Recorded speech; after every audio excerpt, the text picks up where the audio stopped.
Bonjour à toutes et à tous et bienvenue sur l'épisode numéro 44 de La Lame, le podcast qui parle d'art, de militantisme et d'entrepreneuriat. On se retrouve pour un bilan qui sera pour la première fois totalement chiffré. Je vous partagerai tous les détails de mon activité ainsi que pour mes objectifs sur l'année 2025. Puisse cet épisode vous aider à bien commencer l'année 2025. Si jamais c'est le cas, n'hésitez pas à soutenir le podcast sur les différentes plateformes ainsi que sur le compte Instagram. Ça m'aide énormément à faire avancer le projet, alors merci à vous.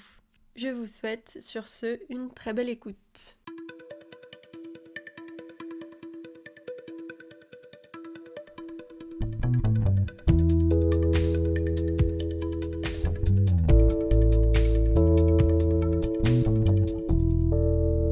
Bonjour. Si jamais vous ne me connaissez pas, je me représente très rapidement. Donc je m'appelle Louise Mollier-Sabé, j'ai 25 ans et je suis photographe et vidéaste professionnelle basée à Lyon et spécialisée dans l'événementiel culturel et le portrait artistique. Depuis 3 ans maintenant. À côté de ça, j'ai aussi La Lame, donc ce podcast-là sur lequel vous êtes. Et je co-gère un collectif qui est en train de devenir une association qui s'appelle Les Copaines et qui vise à mettre en place des ponts de solidarité entre les artistes et dans la culture, et donc qui invite à se rencontrer, à militer ensemble et à se professionnaliser aussi ensemble. Je suis ravie de vous retrouver sur cet épisode et ce pour plusieurs raisons. Déjà, ça fait hyper longtemps en vrai que j'ai pas pu enregistrer, j'ai été malade tout le mois de décembre, c'était un enfer. L'épisode boutique Etsy, je sais pas comment j'ai fait pour tenir 1 heure en parlant parce que j'étais vraiment malade comme un chien, mais ça va mieux. Et du coup, ça fait hyper longtemps que je me suis pas retrouvée comme ça devant un micro et c'est un plaisir. Et aussi parce que j'adore plus que tout faire des bilans, je pense que vous l'aurez compris. J'en fais environ 2 fois par an sur le podcast. Je trouve que c'est un moment hyper important de l'année de tirer un petit peu les conclusions de tout ce qui s'est passé. Personnellement, ça m'aide beaucoup à faire un point sur chacun de mes projets, sur chacune de mes envies, aussi sur mon moral, sur ce que j'ai aimé ou non et où est-ce que j'ai envie d'aller. Parce que je m'éparpille beaucoup dans la vie, je pense que vous l'aurez compris. J'ai énormément de projets ça et là. Et souvent, c'est assez dur pour moi de voir les avancées, ce qui marche ou non. Je suis toujours un petit peu dans le pâté, quoi. Là, j'ai fait du coup mon bilan il y a 2 jours et ça m'a fait énormément de bien parce que je me suis rendu compte de ce qui avait avancé, de ce qui pêche encore et maintenant, je peux commencer l'année de façon beaucoup plus saine et beaucoup plus éclairée, on va dire. J'ai hâte de partager tout ça avec vous. Déjà, c'est le premier épisode de l'année, en plus je crois qu'il sort le 1er janvier, donc je tenais à vous souhaiter une très belle année. J'espère que 2024 s'est bien passé de votre côté. Je vous souhaite plein de bonnes choses pour vos projets. Je vous souhaite plein de collectifs, plein de solidarité pour ces prochains temps. C'est aussi pour ça que je voulais vous partager mon bilan. Et je vais vous partager d'ailleurs pour la première fois tous mes chiffres. J'ai pas été à l'aise pendant très longtemps de le faire parce que j'ai moi-même mes insécurités et j'avais pas hyper confiance en moi et en mes chiffres justement. J'avais peur que ça fasse de moi quelqu'un de pas pro de faire ces chiffres-là et d'en parler parce que n'empêche que je joue aussi ma réputation un peu en faisant ce podcast. Mes clients peuvent aussi l'écouter et j'avais peur que on prenne plus au sérieux si je partageais ces chiffres qui, vous allez le voir, ne sont pas hyper reluisants. Mais justement, cette année, déjà j'ai la chance d'avoir fait un chiffre un peu meilleur, même si vous verrez, il est vraiment beaucoup bien en dessous en fait de l'objectif que je m'étais fixé, mais c'est normal. Et je suis plus à l'aise parce que en fait je me suis dit que c'était important et intéressant de partager tout ça pour montrer aux gens qu'on est tous dans la même galère. Je trouve que dans les métiers artistiques, on est un peu toujours poussé à faire semblant qu'on s'en sort bien sur Instagram pour choper plus de clients. Mais du coup, j'ai l'impression que tout le monde se retrouve à faire un peu semblant, justement, et à faire semblant de vendre plus que ce qui est vrai, à faire semblant de gérer alors que des fois on gère pas. Et j'avais envie de vous déculpabiliser aujourd'hui, je l'espère en tout cas, en vous partageant ces chiffres, parce que là j'ai les chiffres du coup de mes 3 dernières années, ça y est. Le 1er janvier signe la fin de ma 3e année d'entrepreneuriat. J'entame la 4e, c'est assez dingue. Et notamment, faut pas oublier que notre secteur est hyper précaire et que c'est dur de faire de l'argent dans un secteur qui est en crise. C'était important pour moi de vous faire ce petit disclaimer. J'avais envie de vous dire, Ne vous inquiétez pas, même si vous avez l'impression que tout le monde réussit et réussit hyper bien, en vérité tout le monde galère. Et moi par exemple, ça fait 3 ans que je vous dis que c'est mon métier à temps plein, etc. Mais en réalité, j'en vis pas vraiment. Bah justement, on peut commencer peut-être ce bilan. Je vais revenir simplement sur mon CA des 3 dernières années, parce qu'on va pas refaire en détail les 3 dernières années. Je vais juste revenir sur mon CA complet. Ensuite, je vous parlerai de mes bilans de prestations, mes bilans de tirage Etsy, mes bilans de marché, ainsi que mes dépenses, etc. Je vous dirai à la fin ce qui va dans mes poches. Je vous partagerai ensuite le bilan du podcast, le bilan du collectif et le bilan de mes réseaux sociaux. Voilà. On comparera le maximum de choses avec l'année dernière, même si j'ai pas du tout aussi détaillé mes bilans l'année dernière, donc je pourrais pas vous partager toutes les comparaisons. Et ensuite, je vous partagerai mes objectifs pour 2025. On peut commencer par le CA de mon année. Alors, je vous disais juste avant que je n'en vivais pas vraiment.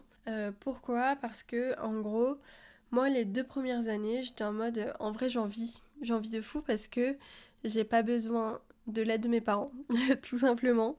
Mais en réalité, si j'avais pas besoin de l'aide de mes parents, ça je vous l'ai jamais caché, c'est que déjà j'ai touché le chômage pendant 1 an et demi. Donc ok, je demandais pas d'aide à mes parents et j'étais autonome. Et c'était mon argent parce que c'est grâce à moi que j'ai le chômage et parce que je travaille. C'est parce que j'ai travaillé avant, etc. Mais quand même, je vivais du coup grâce au chômage. Et en réalité, vous verrez qu'avec mon entreprise seule, j'avais pas fait tant de sous que ça, même vraiment pas du tout. La deuxième année, il me restait 6 mois de chômage. J'ai ensuite fait 8-9 mois où je gagnais déjà plus de sous avec mon auto-entreprise, mais dès que j'avais besoin de tirer des sous, je pouvais le tirer de mon compte d'épargne parce que j'ai travaillé pendant des années quand j'étais chez mes parents et du coup j'avais pu mettre de l'argent de côté. Mais en réalité, voilà, pareil, je me disais « Ah mais en vrai j'en vis parce que... » Ah mais en vrai j'en vis parce que je demande pas de sous à mes parents, etc. Mais en vrai j'en vivais pas vraiment parce que j'étais à perte chaque mois, je tirais sur mon compte d'épargne jusqu'à ce que cette année, je n'ai vraiment plus de ressources. Voilà, j'avais plus rien sur mon compte d'épargne, j'ai tout dépensé. Pourtant, j'avais des sous quand je suis arrivée à Lyon. Tout s'est envolé dans mon activité au fur et à mesure. Et cette année, pour la première fois depuis que je suis à Lyon, pour la première fois depuis que je suis indépendante, j'ai dû redemander des sous à mes parents. Et aujourd'hui, si ma mère ne m'aidait pas à payer mon loyer, voire parfois ne me le payait pas entièrement, je pourrais pas vivre de ce que je fais du tout. Et vous le verrez parce que je vous partage aussi mon chiffre et ce qui me revient dans les poches par mois. Je trouvais que c'était important de clarifier ça avec vous parce que moi-même, je vous parlais des gens sur internet qui faisaient semblant de plus gérer que ce qui était. Moi aussi, je rentre dans cette équation parce que, comme je vous l'ai dit, j'ai besoin de montrer que je suis professionnelle et du coup, je joue un peu sur les mots et je dis que je travaille dessus à plein temps, ce qui est vrai, je travaille dessus à plein temps et je suis professionnelle parce que c'est mon travail à plein temps. Par contre, je ne me sors pas du tout un salaire. Donc voilà, c'était important pour moi de vous dire ça. J'espère vraiment que ça pourra vous faire du bien au moral parce que j'ai parlé avec pas mal de potes ces derniers temps et moi j'ai beaucoup de gens dans mon entourage qui se remettent beaucoup en question parce qu'ils font pas assez de sous, parce que c'est la merde, etc. Et je comprends, on a envie d'être autonome et c'est hyper important. Enfin, le salaire c'est aussi une valorisation de notre travail et c'est hyper important. Mais n'oubliez jamais qu'on est encore une fois dans un secteur en crise, que tout le monde galère et que vous n'êtes pas les seuls. C'est pour ça que je vous dis ça aujourd'hui. Et ça rappelle encore une fois que quand on nous dit que c'est des métiers qui sont accessibles à tous, moi j'espère et j'ai envie que ce soit vrai. Mais en même temps, moi, si j'avais pas mes parents qui m'aidaient, j'aurais arrêté. Ou en tout cas, j'aurais dû prendre un travail à côté et j'aurais beaucoup plus galéré que ça. Donc c'est pas facile. C'est facile pour personne et encore moins pour les personnes qui sont en situation de précarité à la base. Moi, j'estime que j'ai un travail précaire, mais que je ne suis pas dans une situation précaire, car j'ai une famille de classe moyenne qui peut m'aider quand j'ai besoin d'eux, quoi. Voilà, c'était important pour moi de vous rappeler ça. Et écoutez, j'ai encore écouté des podcasts, notamment de photographes, en cette fin d'année, qui faisaient leur bilan et leur objectif 2024, qui m'ont bien vénère, qui parlaient beaucoup de courage, qui parlaient de réussite sans du tout prendre en compte les différences de parcours, les différences de classe des gens à la base et qui avaient l'impression que c'était qu'une question de courage et de mérite sans se rendre compte qu'il y a des gens qui sont encore plus dans la merde qu'eux, qui sont bien plus en situation de précarité qu'eux et qu'il leur faut 10 fois plus de travail, 10 fois plus de courage pour arriver au même résultat. Bravo à vous pour tout ce que vous faites. C'est déjà incroyable. Je pense qu'en écoutant ce podcast, j'aurai des auditeuristes qui seront bien au-dessus du CA que je fais, des auditeuristes qui seront bien en dessous. Quoi qu'il arrive, n'oubliez jamais que quoi que vous fassiez, il y aura des gens qui seront au-dessus et en dessous. Et que vous êtes parmi tout le monde, vous n'êtes pas meilleur et pas moins bon. Et on s'en sort tous comme on peut, on a tous des situations différentes. On a tous des parcours différents, on a tous des domaines aussi et des spécialités différentes. Et du coup, votre CA, il se joue sur tous ces plans-là. Et du coup, le CA, c'est pas seulement la dose de travail que vous mettez dedans, la dose de motivation, la dose d'envie que vous y mettez. On fait bien comme on peut et on fait déjà bien assez. Donc, félicitez-vous pour tout ça. Bravo à vous. Et c'est bon, mon point de gaucho est terminé. On peut commencer à passer aux choses sérieuses et à vous partager tous les chiffres de mon année.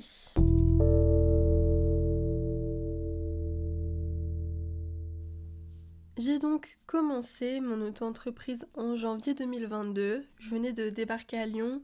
J'avais aucun réseau, j'avais aucune idée de comment m'y prendre. Donc c'est vraiment un CA qui va avec. C'était un test, voilà. C'était l'année des crash tests 2022 et du début de tout. Donc mon CA est vraiment tout petit. En 2022, sur toute l'année, j'ai fait seulement 1848 €. Voilà. En 2023, mon site était fait. Mes réseaux étaient lancés, j'avais quelques formules sur mon site, j'avais commencé à me faire des clients en 2022 qui sont restés ou non, mais je commençais à avoir du réseau, à m'y connaître un peu plus. C'est là où j'avais eu d'ailleurs mon premier studio partagé et tout.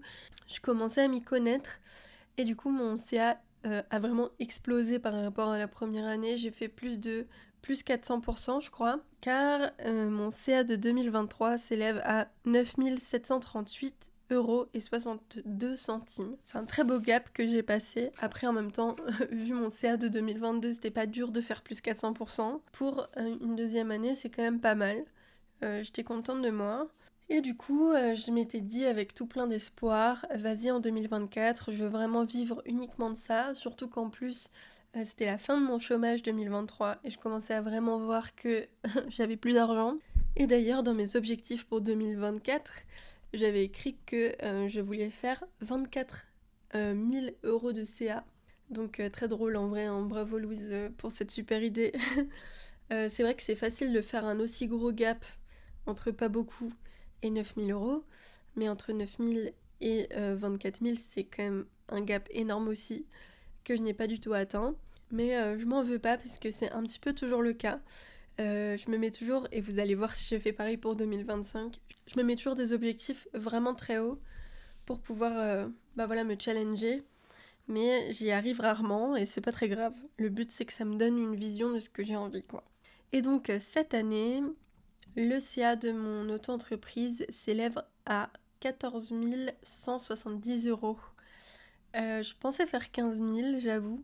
Mais j'ai eu un mois de décembre assez décevant, je vous en parlerai. Et du coup, ça fait plus 45% quand même, ce qui est une très belle évolution dont je suis quand même très fière.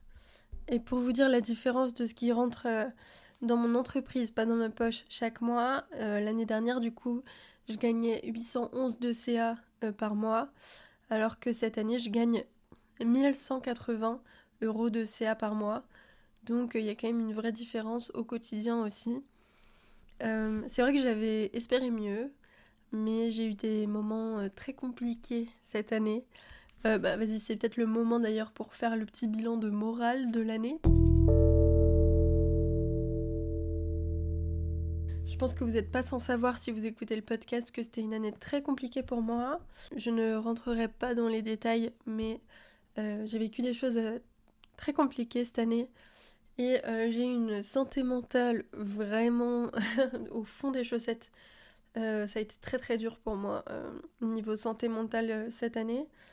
Et je me sens chanceuse, vraiment chanceuse, parce que je finis l'année sur un gros plus niveau moral. Je me sens vraiment mieux, je me sens reboostée, je me sens beaucoup plus en santé. Donc c'est très important.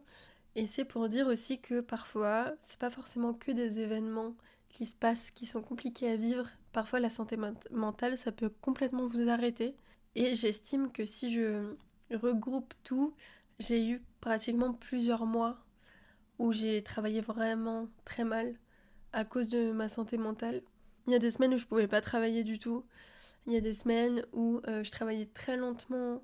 En tout cas, mon travail a été pollué très longtemps par mon esprit, on va dire. Euh, et voilà, c'est pour dire aussi que parfois on se rend pas compte de l'impact de la santé mentale et de ce qu'elle a sur notre travail. Je pense que ça peut avoir un impact vraiment énorme et qu'on sous-estime beaucoup. Et prendre soin de ma santé mentale, c'était déjà vital pour moi et aussi pour mon entreprise. Je pense que il y a une partie de mon CA qui n'est pas là et qui est aussi due à ça, mais je m'en veux pas. Et voilà, aujourd'hui ça va beaucoup mieux. Et aussi, quelque chose qui n'est pas anodin, depuis cet été, j'ai vraiment repris ces bonnes habitudes de prendre du temps pour moi, de prendre des vacances, de me forcer à faire au moins un jour par semaine où je ne travaille pas du tout, de faire du sport, etc. Et c'est des choses qui sont censées être basiques, mais quand on se lance dans son projet, des fois c'est pas facile à tenir. Et en fait, c'est ça qui m'a, je pense aussi, beaucoup aidé à aller mieux aujourd'hui. Je commence donc cette année 2025 beaucoup mieux et beaucoup plus en paix dans mon esprit que l'année précédente. Et j'ai beaucoup plus espoir pour cette année. Je sais pas comment j'étais quand j'ai enregistré mon bilan de l'année dernière, mais ça allait vraiment très mal dans ma tête. Donc là, je suis ravie. Écoutez, mon cerveau et moi, on vous souhaite une bonne année et on se souhaite une bonne année aussi. Voilà. Je vais vous détailler ce CA parce que je trouve ça trop intéressant. J'ai vraiment détaillé dans mon bullet journal que j'ai repris d'ailleurs. C'est aussi une de mes bonnes résolutions de reprendre ce bullet journal. Et du coup, j'ai vraiment beaucoup plus détaillé mon bilan cette année. Donc voilà, je vais vous faire ça par catégorie. On va commencer par les prestations. Déjà, mon meilleur mois de l'année en termes de CA et de prestations, ça a été le mois d'avril. Et mon moins bon mois, ce qui est un petit peu logique, ça a été août. J'ai fait 0 € en août. Pourtant, j'ai travaillé en août, mais j'ai eu mes sous en septembre. Donc voilà, on va dire quand même que c'est août. Pour mon chiffre d'affaires total de mes prestations, donc en photo et en vidéo, ça s'élève à 13 376 €. Et donc mes prestations chaque mois représentent 1 114 €. Donc je pense que vous avez pu le comprendre, mais c'est vraiment la grosse majorité de mon chiffre d'affaires. Voilà. Le reste, c'est vraiment anecdotique pour l'instant. Mais je vous en reparle après parce que je vous parlerai de mes objectifs pour l'année prochaine par rapport à ça. Cette année, j'ai eu 13 clients et clientes différentes pour 44 prestats au total. L'année dernière, pour vous faire un petit... en 2023, pour vous faire une petite comparaison, j'ai eu 15 clients et clientes différentes et j'ai fait 31 prestations. Donc voilà, j'ai eu moins de clients, mais j'ai fait beaucoup plus de prestats. J'ai eu, sur les 13 clients, il y en a 11 qui sont nouveaux. Donc ça, c'est pareil, c'est hyper intéressant parce que ça me fait me dire que je suis plutôt douée pour trouver des nouveaux et des nouvelles clientes. J'en ai un par mois environ. Mais je suis pas hyper bonne pour les garder ensuite.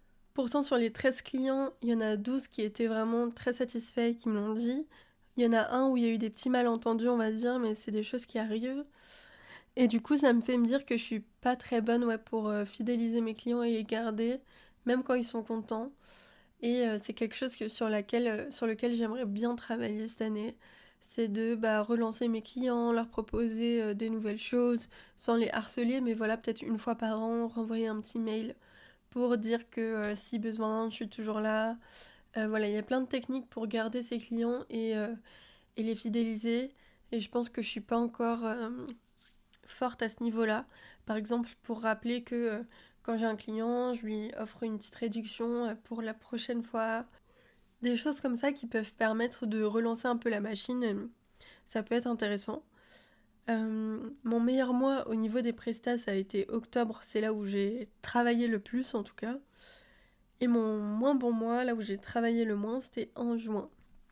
Ce qui m'étonne pas trop parce que le mois de juin, c'est un peu connu pour faire partie des mois où c'est juste avant l'été et il y a moins de choses à faire. Par contre, c'est vrai que dans mon domaine, il se passe plein de choses en juin et c'est dur de trouver des nouveaux clients en concert. Voilà, ça c'est un constat que j'ai fait. c'est que ça fait quand même 2 ans et demi que je travaille dans le concert et je galère à trouver des nouveaux clients dans ce domaine-là. Et pourtant je démarche, etc. Mais c'est des endroits qui sont très bouchés, qui passent beaucoup aussi par le réseau, par des fois des potes et tout. Et du coup, c'est vraiment compliqué d'y rentrer. Mais je ne perds pas espoir et je continue à démarcher et à envoyer mes petits mails. Mon meilleur client de l'année est une salle de concert qui m'a embauchée sur 33 dates et qui représente presque 50% de mon CA. Donc c'est un très très bon client et j'en suis très heureuse et très reconnaissante. Mais c'est vrai que du coup ça m'a fait un peu peur de le réaliser, même si je le savais déjà en vrai. Mais là de voir les chiffres sous les yeux, parce que j'ai pas envie de devenir dépendante d'un endroit, surtout en auto-entreprise quoi, parce que si j'étais salariée ce serait pas un problème. Mais là, bah voilà, si jamais à un moment ce client se lasse de moi, ce qui n'est pas le cas pour l'instant, heureusement, et il est très content de me reprendre l'année prochaine, etc. Mais si à un moment ce client se lasse de moi, ça va mettre pas mal en péril mon entreprise. Bah, je vous en reparlerai après, mais c'est aussi un des points que j'aborderai pour l'année prochaine différemment. Et du coup, mes prestats vidéo cette année, j'en ai fait 4, donc une de moins que l'année dernière. Et mes prestats photos, j'en ai fait 40, donc 14 de plus que l'année dernière. Voilà. Donc ouais, les vidéos, ça reste un peu anecdotique en termes de nombre de prestats. Par contre, en termes de CA, c'est direct assez gros. Parce que j'ai fait presque 3000 € juste en vidéo cette année. Alors que j'en ai fait que 4. Donc voilà, c'est cool.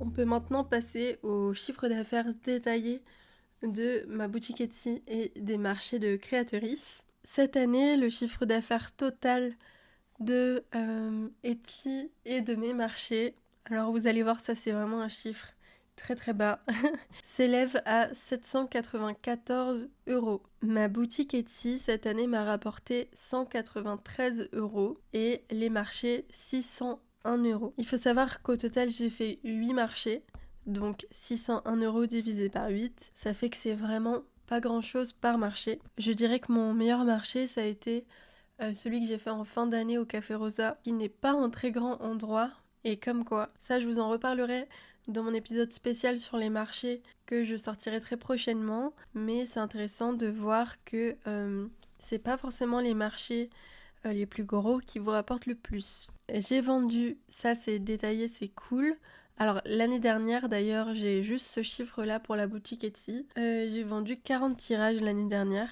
Mais je sais pas si quand j'avais écrit ça c'était 40 ventes en tout, parce que cette année j'en ai vendu beaucoup moins. J'ai vendu 22 tirages cette année.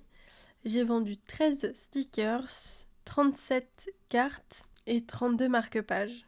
Voilà, c'est assez intéressant. J'adore tous ces petits détails de chiffres et j'espère que ça vous plaît parce que moi j'adore étudier tout ça. Si je fais une moyenne du CA que m'a rapporté Etsy par mois, c'est 16 €. Si je fais une moyenne du CA que m'ont rapporté les marchés par mois, c'est 50 €. Donc Etsy plus les marchés, en termes de chiffre d'affaires, ça m'a rapporté 66 € de CA par mois. Ah si, j'ai le chiffre d'affaires, j'avais pas vu ça, je suis contente. J'ai le chiffre d'affaires de ma boutique Etsy l'année dernière. Ma boutique Etsy l'année dernière m'a rapporté 406 €. Et cette année moins, mais en même temps j'ai fait des marchés, donc les gens pouvaient m'acheter directement sur les marchés. Et il faut savoir qu'en 2023, c'est là où j'ai sorti tous mes tirages artistiques sur ma boutique Etsy. Et qu'au final, cette année, j'ai fait très très peu de shooting artistique. Et donc, ça m'a rapporté beaucoup moins aussi parce que j'avais aucune nouveauté à mettre pratiquement. J'ai mis en nouveauté les cartes. En nouveauté, j'ai fait des nouveaux marque-pages. Mais il n'y a pratiquement aucun nouveau tirage, je crois, qui est sorti cette année. Donc je trouve ça normal que mon CA soit moins haut sur Etsy. Ça m'a fait, en termes de vente de tirage, une progression de 387 €. Et ça m'a fait cocher aussi un de mes gros objectifs de 2024, qui était de commencer les marchés de créatrices. Voilà, j'en avais jamais fait. Maintenant, j'en ai fait 8.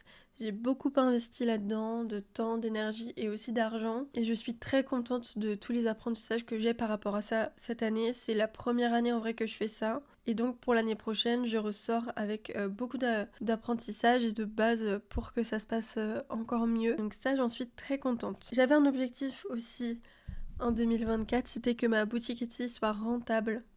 Eh bien écoutez, je viens de faire mon bilan, ce n'est pas du tout le cas. Je sais pas si vous avez écouté mon épisode sur ma boutique Etsy, mais je reste toujours un peu vague sur ce que je gagnais et où j'en étais et tout dans ma boutique. Je disais que j'étais à peu près à zéro et que je gagnais pas de sous avec. Eh bien écoutez, c'est faux. Je ne suis pas à zéro, je suis même à un gros déficit sur ma boutique Etsy. Mais ça, je m'en suis rendu compte en faisant tous les comptes. Je suis partie sur tous les sites de mes fournisseurs et j'ai refait vraiment mes comptes à fond. Donc ça, je suis trop contente. J'ai vraiment une compta saine maintenant où j'ai tout écrit et détaillé. Mais du coup, ça m'a fait me rendre compte que ma boutique Etsy était un véritable gouffre financier cette année. Ça va me permettre de pouvoir passer aux dépenses. On va commencer du coup par les dépenses que m'ont coûté Etsy et les marchés. Comme ça, vous pouvez être un peu plus au clair là-dessus.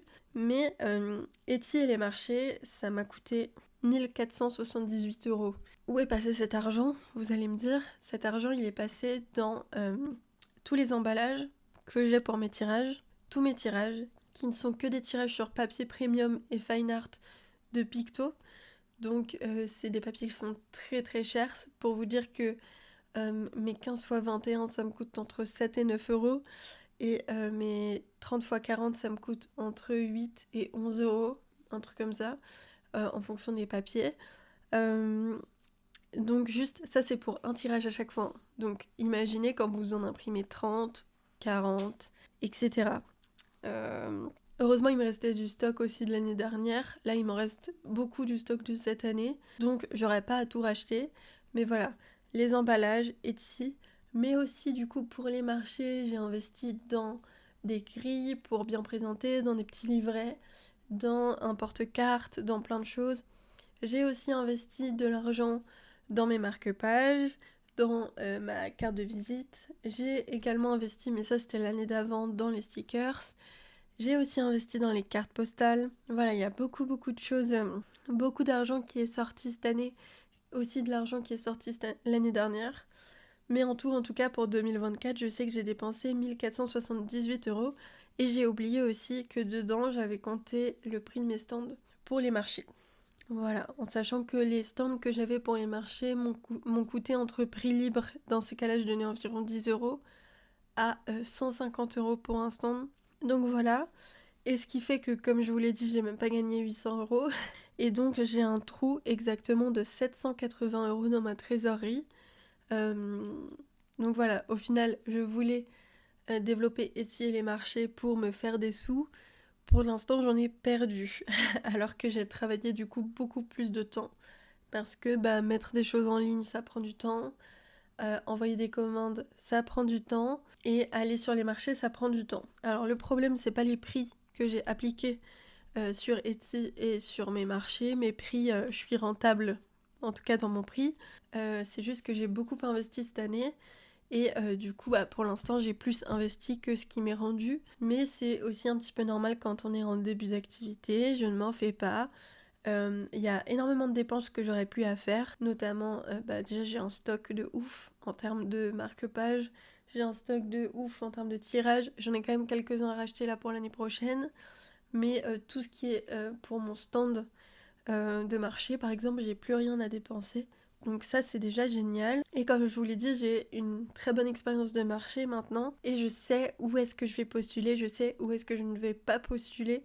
Donc rien que ça, c'est un gain énorme de temps et d'énergie. Mais bon, je vais arrêter d'en parler parce que je vous en parlerai dans les marchés. J'ai plein de choses à dire là-dessus. Mais voilà, tout ça pour vous dire que Etsy et les marchés n'empêchent.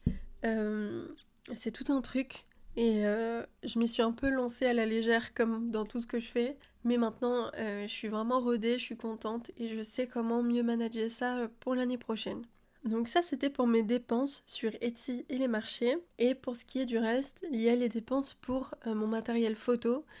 Là, je suis hyper contente. J'ai vraiment fait hyper gaffe. Les années d'avant, j'ai dépensé beaucoup d'argent. Maintenant, il faut que je fasse attention. Donc, cette année, je suis trop contente de moi parce que je n'ai dépensé que 600 € pour mon budget photo. Dedans, il y a les sous pour une softbox, pour plusieurs disques durs que je me suis acheté, des cartes SD, des batteries. La plupart, c'est ça. Et je crois que j'ai pratiquement rien acheté d'autre cette année uniquement pour les photos. Et aussi j'ai dépensé des sous pour le podcast. J'ai dépensé 292 € parce que j'ai racheté un micro et j'ai acheté un ou deux trucs en plus. Mais voilà, grosso modo c'est ça. J'ai dépensé aussi des sous pour mes abonnements. J'en ai plusieurs. J'ai bien sûr la suite Adobe, j'ai une assurance pro et un compte pro. J'ai Freebie, donc pour faire mes factures. J'ai Artlist, donc pour avoir des licences sur des musiques que je peux utiliser pour mes clients. J'ai Infomaniac et WordPress, donc ça c'est pour mon site. Et j'ai aussi un abonnement Canva sur lequel je ne pourrais rien faire, merci à vous. Tout ça, les dépenses de mes abonnements en tout sur l'année, ça m'a coûté 1000,77 €. Donc en moyenne, ça me fait 90 € par mois. J'ai aussi mes dépenses de frais d'URSSAF, donc entre 21 et 23% depuis juillet. Mais du coup, j'avais marqué 2963 €. J'ai oublié de penser que ça avait augmenté en juillet. Mais on va dire que si on arrondit, c'est environ 3000 € que j'ai dépensé en frais d'URSSAF après avoir enlevé tout ça.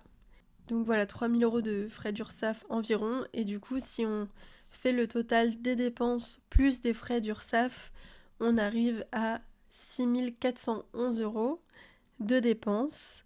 Donc vous voyez que c'est vraiment loin des 14 000 qu'on s'était fait. Parce que s'il faut enlever 6400 €, c'est beaucoup. Et oui, et si on compte du coup l'URSSAF à 23%, ça j'ai oublié de le faire. Du coup, on va dire 6500 € environ.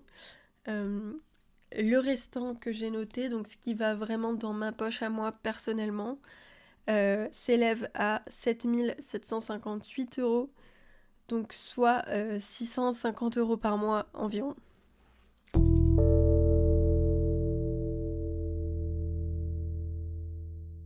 Oui, donc on peut se dire que c'est pas énorme et qu'au bout de 3 ans, souvent on avait espéré mieux parce qu'on nous a vendu mieux. Mais en vrai, j'en suis déjà très fière de ces 650 € par mois. C'est vraiment pas du tout assez par rapport au temps que je mets dans tous mes projets. Mais je sais que ça va augmenter et que j'ai vraiment mis les bonnes fondations aux bons endroits. En termes de bilan positif aussi, je peux dire qu'aujourd'hui, j'ai plus aucune prestation que je fais qui est sous-payée. Je suis bien payée pour chacune de mes prestations. J'ai tous mes tarifs aussi pour Etsy et pour les marchés qui sont carrés. Je sais que chaque tirage que je vends me rapporte des sous et n'est pas à perte. En fait, le truc, c'est que je sais que je passe énormément de temps sur des projets bénévoles. Il y a déjà le collectif Les Copaines qui est bénévole et qui aura jamais vocation à rémunérer qui que ce soit. En tout cas, pour l'instant, sur les statuts qu'on a écrits, c'est ça. Mais qui est un endroit qui me permet de militer et de pouvoir rencontrer des gens et créer de la solidarité. Donc ça pour moi, ça vaut tout l'or du monde. Je passe aussi énormément de temps et surtout sur le podcast. Mais cette année, j'ai vocation à le monétiser.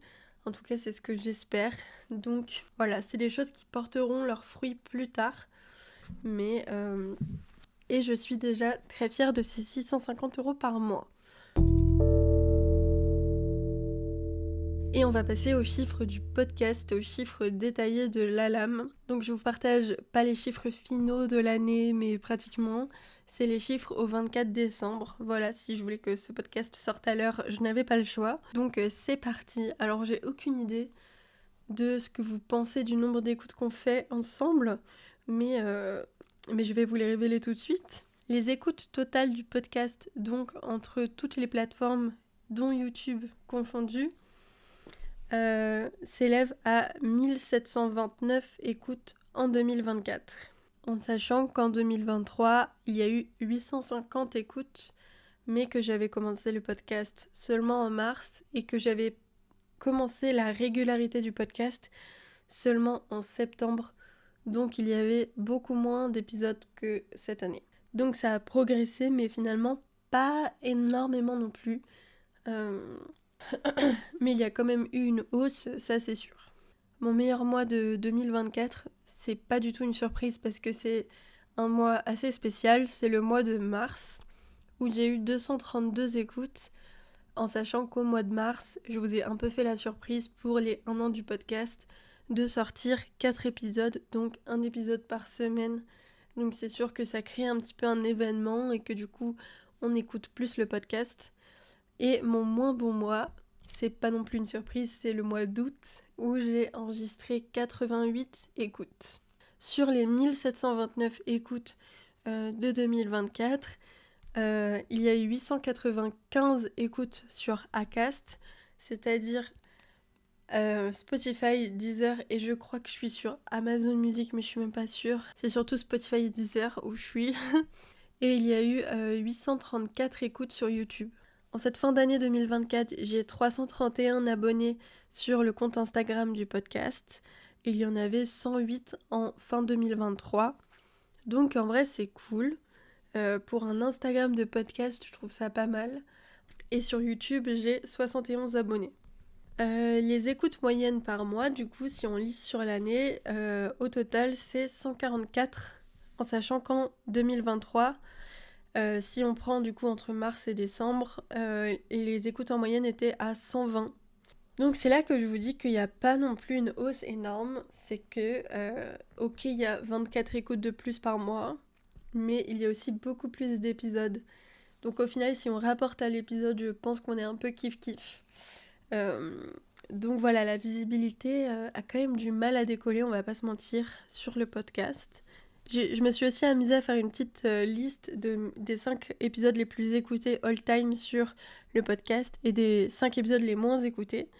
Donc l'épisode le plus écouté all time de la lame, c'est l'épisode 1, présentation, avec 185 écoutes. Le deuxième épisode le plus écouté, c'est l'épisode numéro 17 avec Chloé Andriana Rizzoa, donc sur l'exploitation des artistes sur les réseaux sociaux, qui s'élève à 167 écoutes.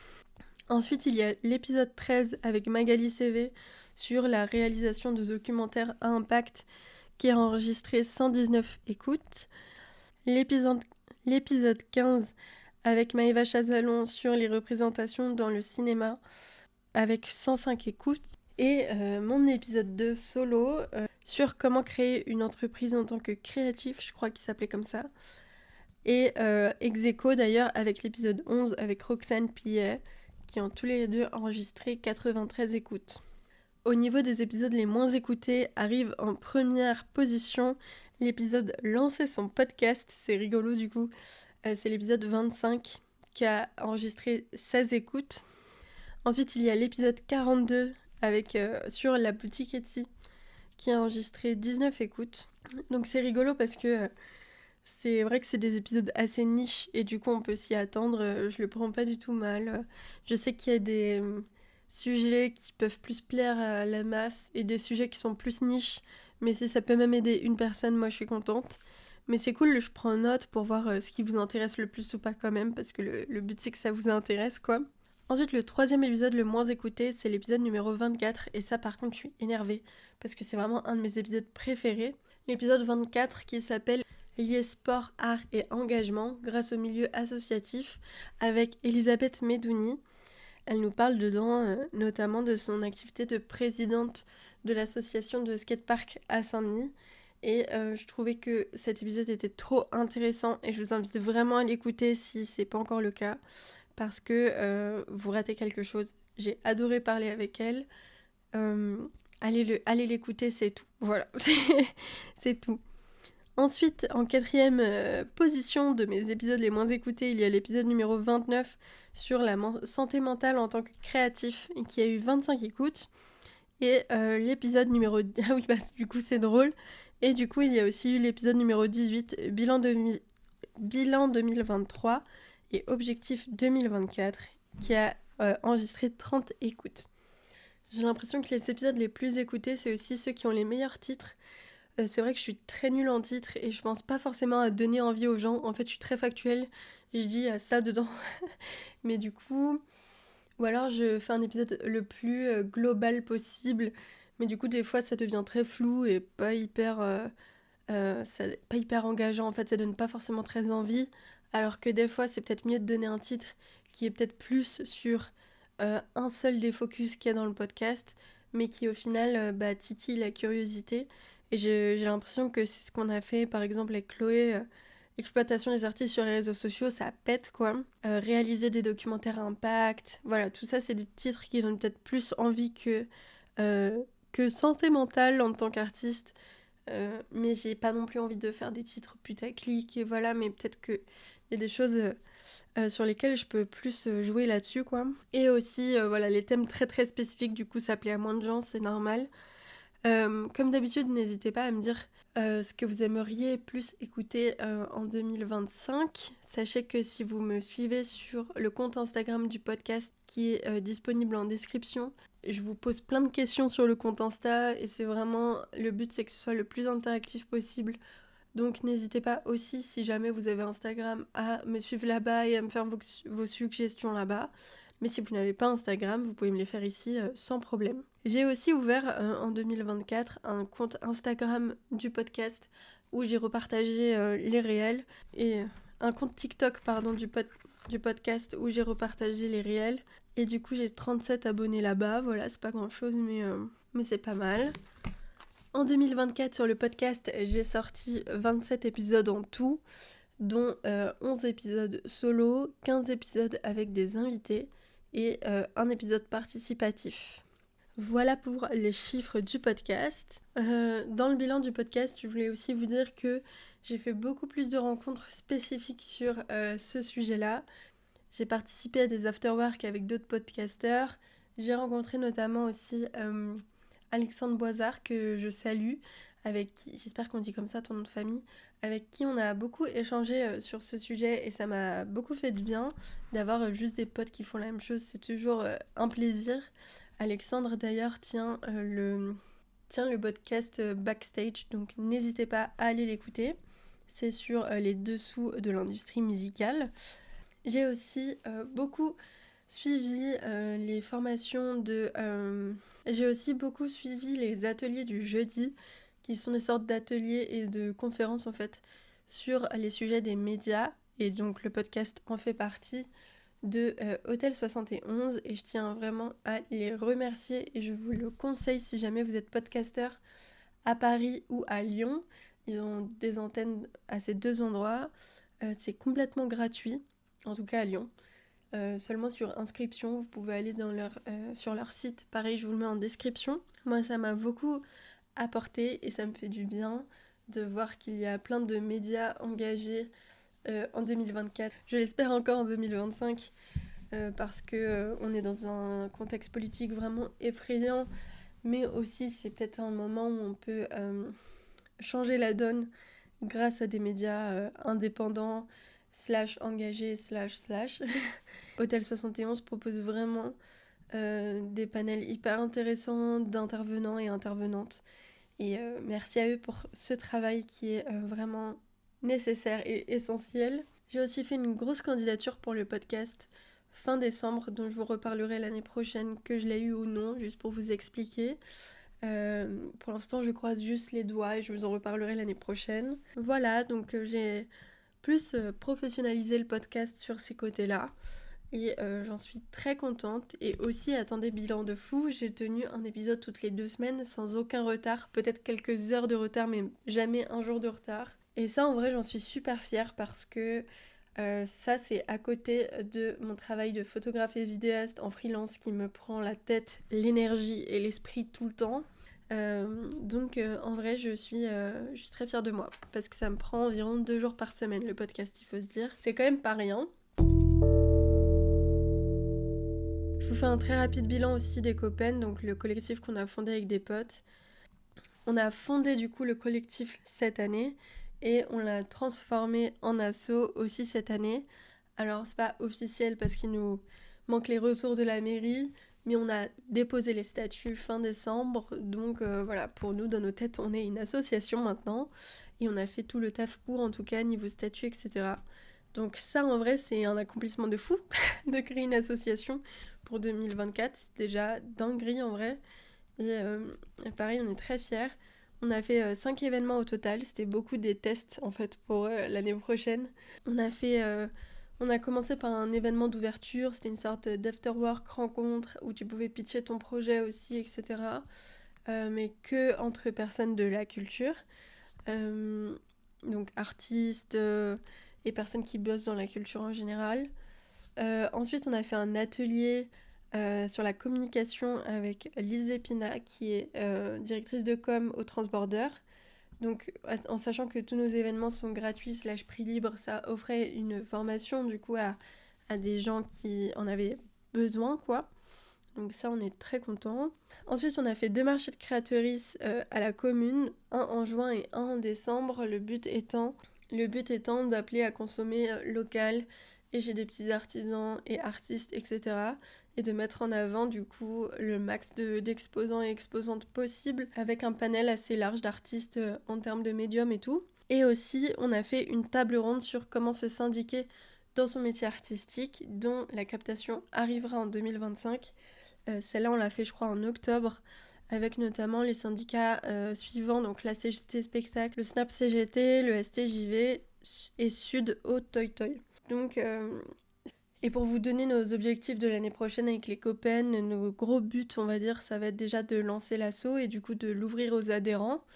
On va aussi ouvrir au recrutement donc pour devenir adhérent actif dans les différents pôles qu'on aura.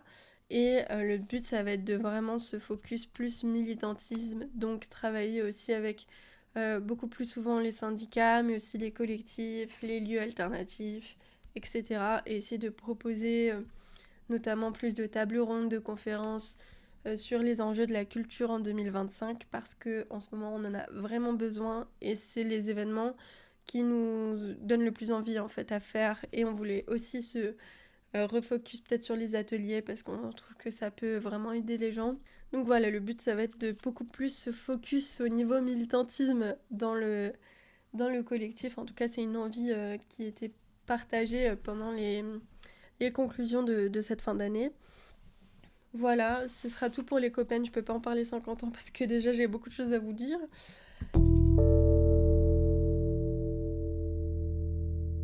Et dernier petit point rapide, ça va être sur les stats de mes réseaux sociaux à moi, donc mes comptes pro, mes personnels quoi. Enfin, je veux dire, Louise. Donc sur Insta, en cette fin d'année, j'ai 2265 abonnés, ce qui est vraiment encore assez peu dans le sens où du coup je parle à un nombre assez restreint de personnes. Ce qui m'aide pas forcément à trouver de nouveaux clients pour ma boutique Etsy ou mes prestats.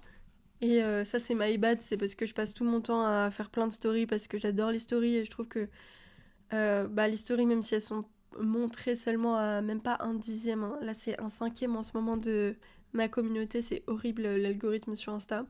Et bah n'empêche que dès que je fais des stories, j'adore, j'ai des retours, on peut discuter et tout, donc c'est quelque chose que j'aime vraiment beaucoup. Mais du coup, ça aide pas à trouver des nouvelles personnes parce qu'il faudrait que je fasse beaucoup plus de posts. J'ai fait pratiquement aucun post en 2024, c'est une dinguerie. Et il faudrait que je fasse beaucoup plus de réels aussi. Donc voilà, ça va être un des focus de l'année prochaine. Aussi, j'ai pas fait de post parce que dernier bilan, c'est que j'ai fait pratiquement aucune photo artistique. Mais ça, c'est un gros coup de pied au cul que je me mets pour l'année pro et que j'ai commencé en fait fin 2024, c'est de me remettre aux photos artistiques. Et ça, j'ai déjà commencé à prendre ce chemin, ne vous inquiétez pas, ça va arriver promis. Ensuite, sur LinkedIn, j'ai 1821 abonnés, voilà, pour ceux que ça intéresse. Et j'ai eu 118 000 impressions sur mes posts LinkedIn, 23 606 membres touchés et 3 398 interactions à mes posts. Youpi, troulala. Et sur TikTok, j'ai 626 abonnés, mais je crois que j'ai mis pratiquement aucun TikTok cette année sur mon compte. La plupart du temps, c'est... De toute façon... 99% du temps, c'est uniquement du repartage de réel. C'est juste que j'ai un peu espoir de toucher plus de gens. Ça, c'est quelque chose que j'ai pas dit dans le podcast aussi, mais nouveauté de cette année, c'est que j'ai pensé à repartager mes réels en short YouTube et ça marche vraiment bien. Donc n'hésitez pas à le faire si jamais vous avez une chaîne YouTube, à repartager les réels que vous mettez sur Insta aussi en short. Ça marche vraiment très bien et je conseille.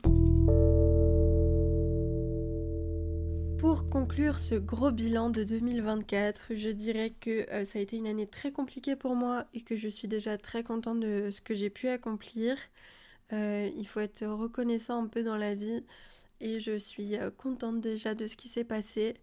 Professionnellement, du coup, j'ai beaucoup plus travaillé avec des gens que j'aime. J'ai fait des mariages avec des particuliers que j'ai adorés. J'ai fait beaucoup de photos de concert, ça j'en suis vraiment ravie. J'ai fait très peu de portraits cette année malheureusement dans mes prestats. Ça n'a pas trop marché. Mais voilà, donc en gros j'ai fait beaucoup d'événementiels surtout. La première moitié de l'année, donc on va compter jusqu'à l'été, je me suis vraiment épuisée au travail et je continuais à faire des prestats qui étaient vraiment compliqués, c'est-à-dire qui étaient vraiment sous-payés et qui me demandaient beaucoup d'énergie. J'ai vraiment fait un gros burn-out aussi cette année, c'était très compliqué. Mais ça m'a appris des choses et depuis septembre, j'ai vraiment tenu la ligne de prendre soin de moi et de travailler que sur des prestats qui étaient bien rémunérés ou alors de ne pas travailler. J'ai refusé beaucoup de clients et en vrai j'en suis vraiment reconnaissante parce qu'au final j'ai pas perdu tant d'argent que ça et surtout je finis l'année beaucoup mieux et ça me donne beaucoup plus d'énergie pour entamer l'année 2025 au mieux. Sur le podcast, je suis vraiment ravie de ce qui s'est passé. J'aimerais juste avoir plus de visibilité l'année prochaine parce que j'ai quand même eu du mal à visibiliser le projet. Voilà, mais j'aimerais avoir plus de visibilité l'année prochaine parce que c'est quelque chose sur lequel j'ai vraiment eu du mal cette année. Même si je sais que c'est des contenus, il faut pas l'oublier, hyper engageants et que c'est beaucoup plus dur d'inviter à écouter un podcast que d'inviter à regarder un TikTok.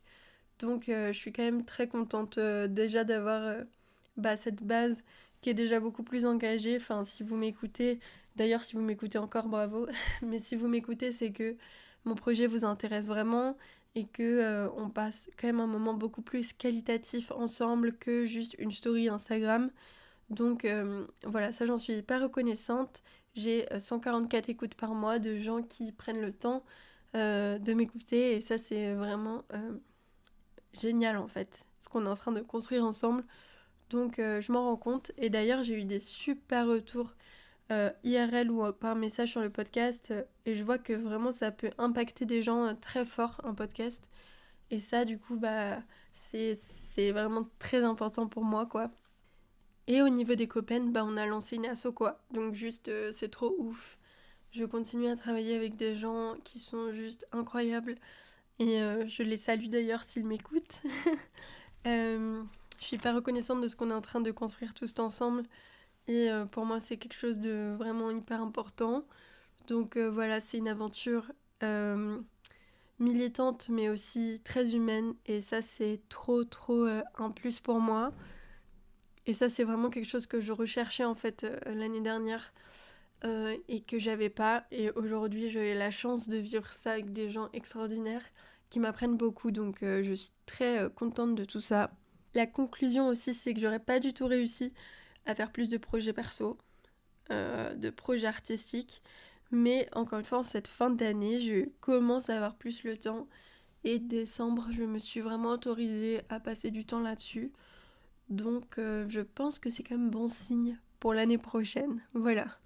Je fais un dernier tour rapide sur les objectifs que j'avais marqués pour 2024 et je vous dis ce que j'ai réussi ou pas. Alors, j'avais marqué 2500 abos Insta, ce n'est pas validé. J'avais marqué influenceuse LinkedIn en rigolant. Je l'ai validé parce que franchement, j'ai vraiment beaucoup posté sur LinkedIn cette année. Genre, pratiquement 5 fois par semaine depuis janvier. Donc en vrai, je suis très fière. Ensuite, j'avais marqué 24 000 € de CA sur l'année. MDR, c'est vraiment pas validé du tout. J'avais marqué boutique Etsy rentable, ce n'est pas validé. J'avais marqué faire des marchés de créatrices, ça c'est ultra validé, j'en ai fait 8. J'avais marqué 200 écoutes par mois pour le podcast. J'en suis encore très loin, donc ce n'est pas validé. J'avais marqué être rentable sur mon activité en général. C'est validé. Sauf si on compte le temps de travail. Bref, on va dire que c'est validé. J'avais marqué faire une grosse mise à jour de compta. Et maintenant, franchement, je suis une boss de la compta, donc je suis très fière de moi. C'est ultra validé. J'ai marqué travailler avec des gens que j'aime. En vrai, c'est trop validé. Il n'y a qu'une presta qui s'est moyennement passée. Mais le reste, c'était un plaisir et que des clients adorables avec qui ça s'est hyper bien passé et qui ont été très contents, donc je suis très contente aussi. J'avais marqué mettre mon énergie au bon endroit. On va dire que c'est validé depuis septembre, parce que là j'ai vraiment mis mon énergie au bon endroit. Et j'ai marqué faire des réels Insta, ce que j'ai moyennement validé, mais je l'ai coché quand même parce que on le vaut bien. Voilà. Et juste petit truc aussi que je vous ai pas dit, mais j'ai arrêté les cours cette année parce que ça me convenait plus du tout. Les conditions de travail dans lesquelles je bossais à l'ancienne, j'aimais bien faire des cours, c'était pas le truc que j'aimais le plus, mais en vrai j'avais de la chance d'avoir des étudiants de bachelor et de master qui étaient adorables et avec qui j'ai adoré travailler. Mais écoutez, je fais pas prof pour être sous-payée et pour travailler dans des conditions vraiment pas du tout ok. Donc j'ai arrêté, j'ai bien fait. C'était beaucoup d'espace dans ma tête, beaucoup d'énergie, beaucoup de temps pour perdre beaucoup d'argent. Donc j'ai arrêté ça. Et j'ai arrêté aussi mon studio. Je crois que c'était déjà fait en début 2024, je sais plus où j'en étais, mais j'ai arrêté mon abonnement au studio Paul Pixel. Donc maintenant, mon studio, il est de retour à la maison. Et je pense commencer à recevoir plus dans des studios pro dehors. Comme ça, pas de prise de tête. On verra en 2025. Et voilà pour ce bilan honnête et chiffré. J'espère que ça vous aura plu et que c'était clair. Et je vais passer aux objectifs. Ça va aller beaucoup plus vite. On a bientôt fini, il est tard, mais j'ai trop hâte de vous partager un petit peu mes projections pour l'année prochaine. Donc voilà, au niveau de mes objectifs professionnels, j'aimerais faire, attention, 24 000 € de CA. J'ai gardé le même objectif. Si j'ai une bonne santé mentale et que le gouvernement ne prend pas feu, peut-être que j'y arriverai, peut-être pas, mais c'est ce que j'aimerais en tout cas. C'est ce qu'il faudrait pour que je puisse gagner environ 1 000 € dans ma poche par mois. Il faudrait que je fasse 24 000 € de CA. Et là, j'ai vraiment besoin d'argent, donc il y a intérêt à ce que ça marche. Donc voilà, le but ce serait 24 000 € de CA. Deuxième objectif, le but ce serait de faire 2 400 € avec ma boutique en ligne et les marchés de créatrices. Je sais que c'est énorme parce que ça ferait un fois 3,5 sur ce que j'ai fait cette année. Mais je pense avoir vraiment acquis de l'expérience. Il va y avoir beaucoup de nouveautés cette année sur ma boutique aussi. Donc, je me dis que ça peut le faire. En tout cas, si jamais je peux faire 10%, c'est le vrai objectif parce que ça dépendra aussi de ce que je gagne en tout.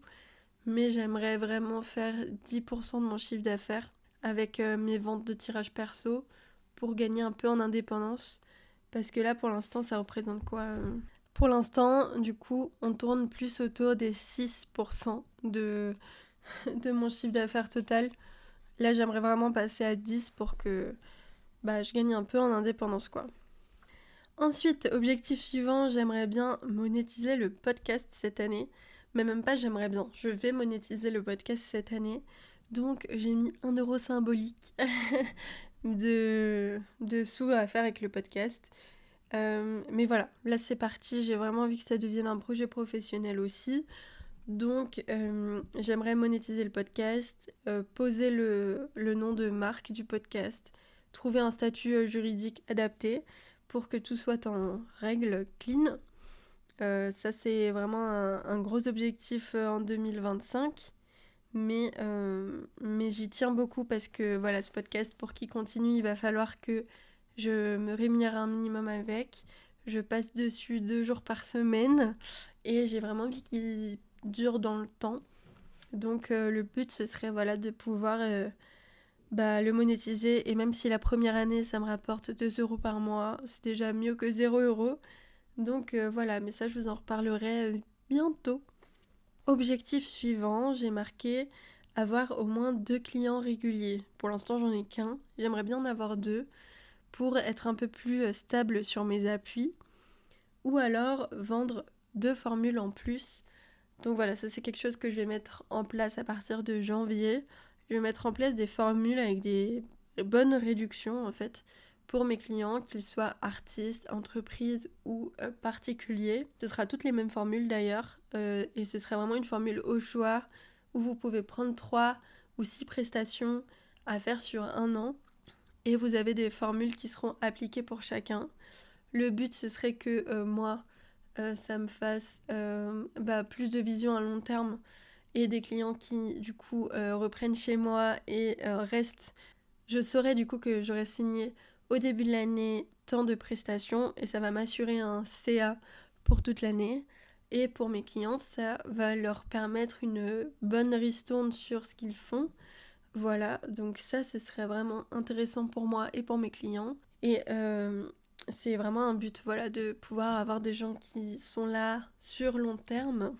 Et je pense que c'est le bon moment de le faire pour moi cette année. Donc aussi petit fail de l'année, mais ça c'est drôle pour vous faire rire un peu.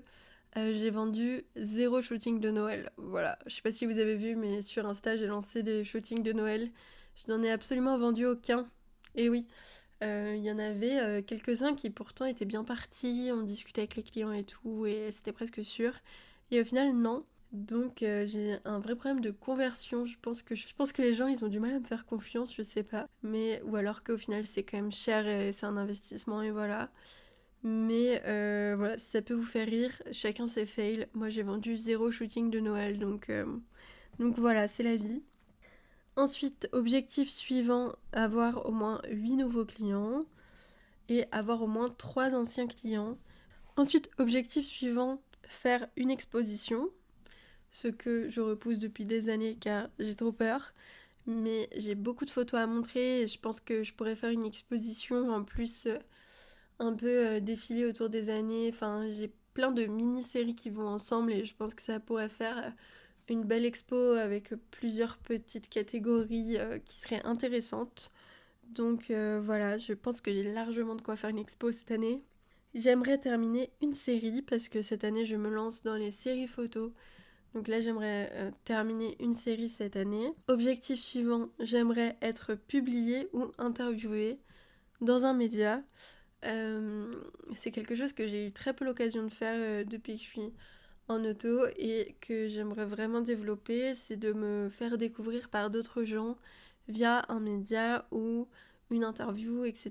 Parce que c'est quelque chose qui te rapporte quand même beaucoup de légitimité et de découverte à de nouvelles personnes. Je pense que c'est vraiment intéressant comme exercice en plus.